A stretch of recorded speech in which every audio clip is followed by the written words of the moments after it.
La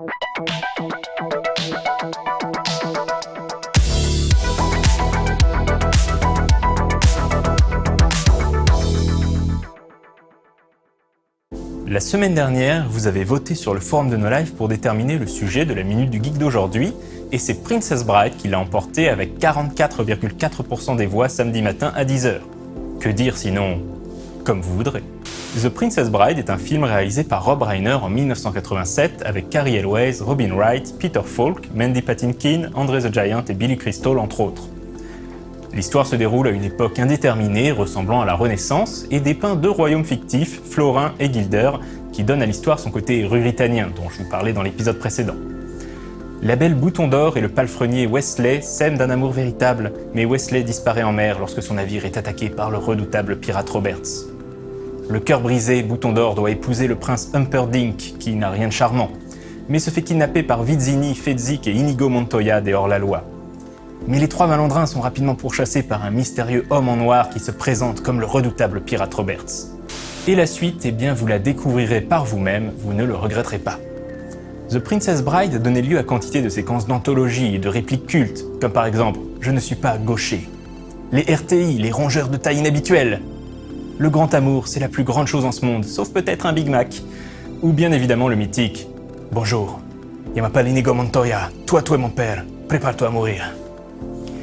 Mais avant d'être un film, The Princess Bride est d'abord un roman de William Goldman paru en 1973. Goldman est également un scénariste prolifique pour le cinéma, puisqu'on lui doit notamment les scénarios des Femmes de Stepford, de Butch Cassidy et le Kid, des Hommes du Président, de Marathon Man, ce dernier étant d'ailleurs basé sur un de ses romans, ou encore de Maverick, le film avec Mel Gibson basé sur la série télé du même nom, qui est l'un de mes films préférés au passage. Sans surprise, Goldman écrira lui-même le scénario de l'adaptation en film de Princess Bride. Goldman présente le livre comme la version abrégée d'un précédent ouvrage écrit par un certain Simon Morgenstern. Morgenstern n'a en fait jamais existé, c'est un nom que Goldman utilise dans plusieurs de ses romans quand il a besoin de faire référence à un écrivain fictionnel. Goldman expliquera plus tard avoir imaginé l'histoire de Princess Bride en réponse aux demandes de ses deux filles. L'une demandait une histoire de princesse, l'autre une histoire de mariage. Il a fait d'une pierre deux coups. Dans des interviews données à l'époque de la sortie du film, il raconte également avoir été inspiré par le souvenir d'un conte lu dans son enfance, qu'il a réinventé à sa manière avec son regard d'adulte. Mais il est possible que cette anecdote fasse en réalité elle aussi référence à la prétendue œuvre originelle du fameux Simon Morgenstern. Dans le film, afin de garder ce côté histoire racontée en seconde main, Goldman a utilisé un procédé qu'on appelle un récit enchâssant.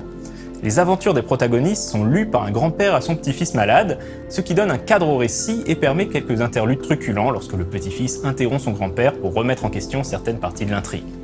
Petite anecdote amusante, lorsque le réalisateur Rob Reiner décide d'adapter The Princess Bride en film, il demande au guitariste Mark Knopfler du groupe Dire Straits d'en composer la musique.